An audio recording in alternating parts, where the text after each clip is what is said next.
ভাইফোঁটার দিন বিকেলবেলা আমরা 5 বোনেরা মিলে চলে এসেছিলাম বাবার বাড়িতে ভাইফোঁটার জন্য।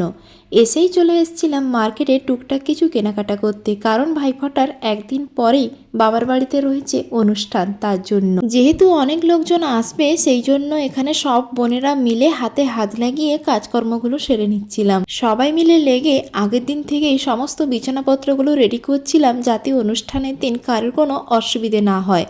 সকালের সমস্ত কাজ কমপ্লিট তো হয়ে গেছিলো।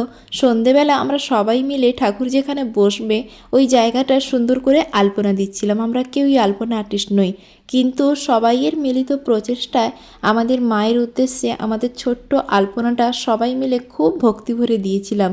সন্ধেবেলা সবাই মিলে এখানে লাইন দিয়ে বসে গেছিলাম রং তুলি নিয়ে, যে যার মতো করে মোটামুটি একটা আলপনা দেওয়ার চেষ্টা করছিলাম। তো ফাইনালি এই আলপনাটা আমরা দিয়েছি। কেমন লেগেছে অবশ্যই কমেন্ট করে জানিও। পরবর্তী ব্লগ খুব তাড়াতাড়ি আসবে।